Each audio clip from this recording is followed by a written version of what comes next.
বলে একটু কোরআন শিখিয়ে দেন।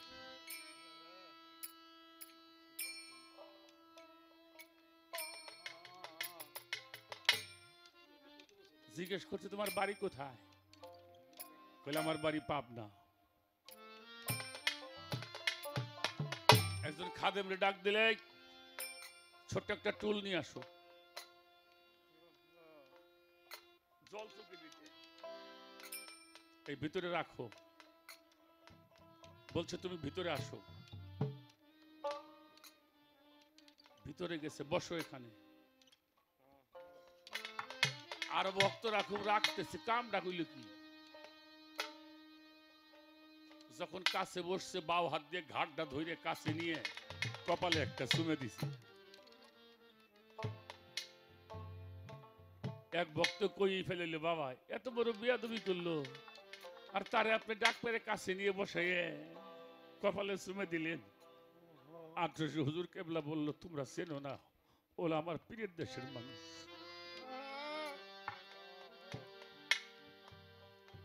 হাজার হাজার লোক কিন্তু পাবনার ছিল। সাইফুলটা ডাক দিয়ে ধরে নিয়ে বলল, আমার পীরের দেশের মানুষ।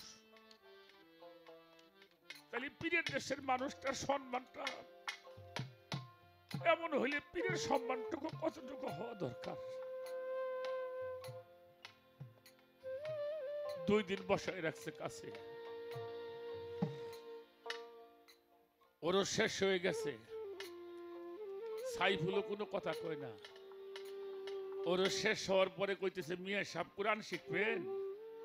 কইলে হয়তো আমার হাত ধরো, হাত ধরে তওবা করো। তওবা করছে।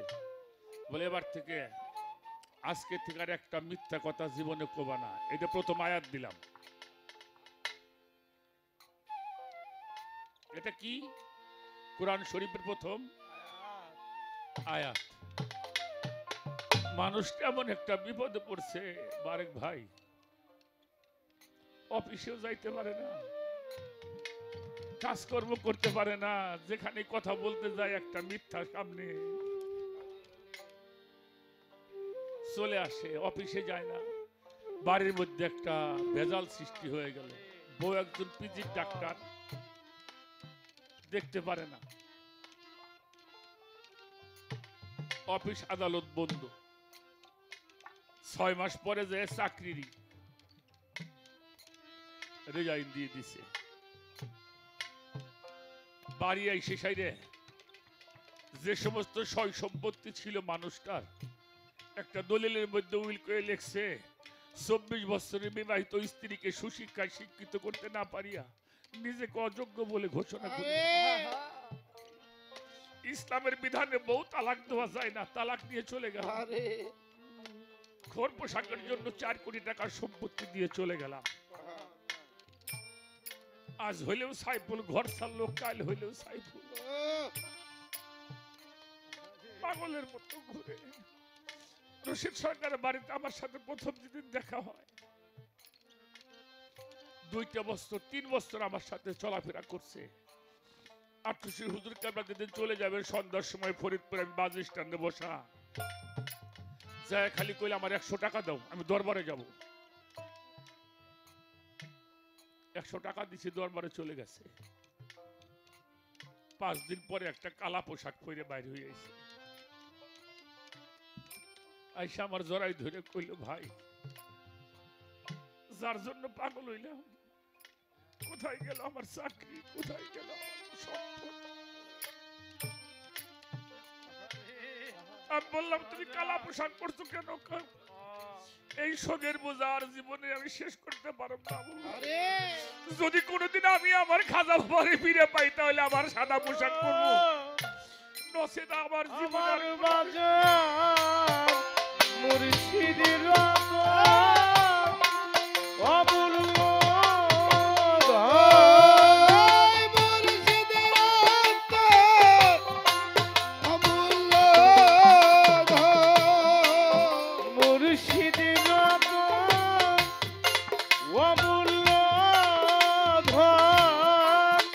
তিনি থাকিতেই হইল না।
নামটি যে করলো স্মরণ এইভাবে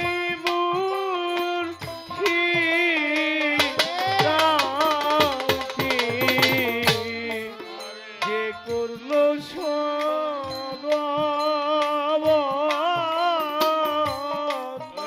বিনা দুধে দই পাতিয়া তুইলা লয় মুর্শিদি নামটি যে করলো স্মরণ ওরে আমার সালাম সালাম যে করলো স্মরণ বিনা দুধে তুই পাতিয়া তুইলা লয় আমার বাজার ওই মাখন দিলেই ভাই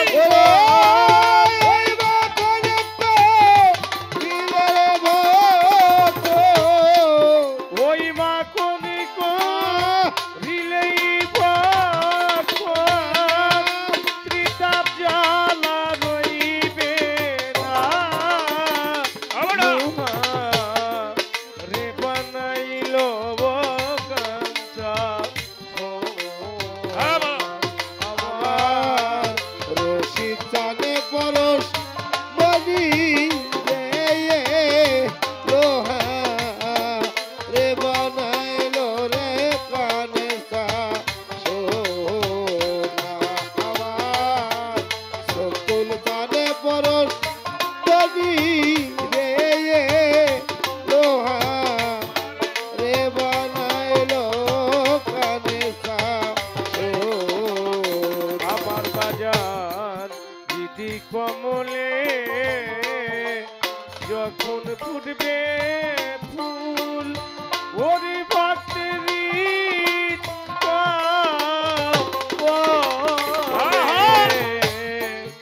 যখন ফুটবে ফুল কোন ভোমরা সেই ফুলেরই গন্ধে কমলে যখন ফুটে ফুল ভক্তেরি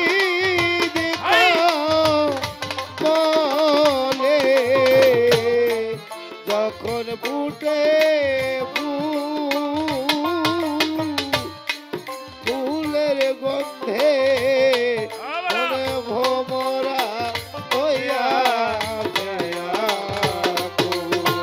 ওরে তোরা দেখলে ছবি পাগল হবি দেখলে ছবি পাগল হবি দেখলেই ছবি তোরা পাগল হবি পাগল ঘরে রইতে পারবি না লোহা আরে বানাই বানাইল কাঞ্চা আমার সালাম চাঁদ পরত বলি গোবলুনা রে বানাইল রে কাঞ্চা আমার দয়াল পরত বলি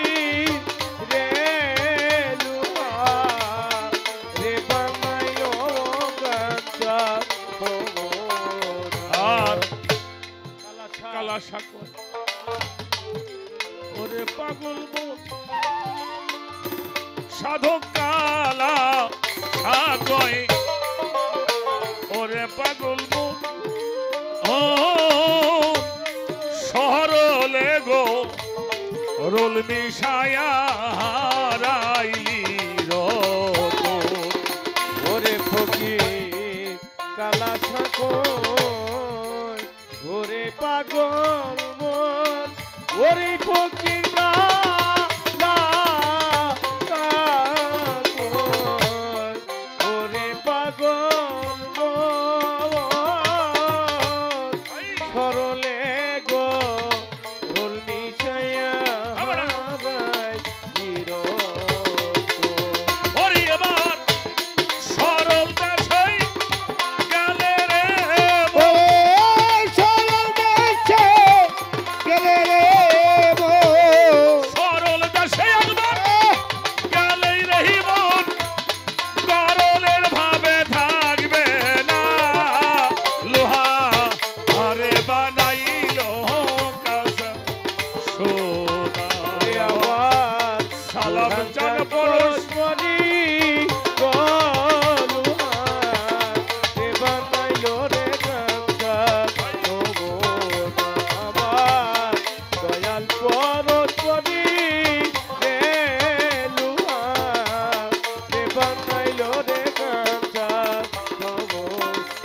এই জন্য আমার দাদা হুজুর বললো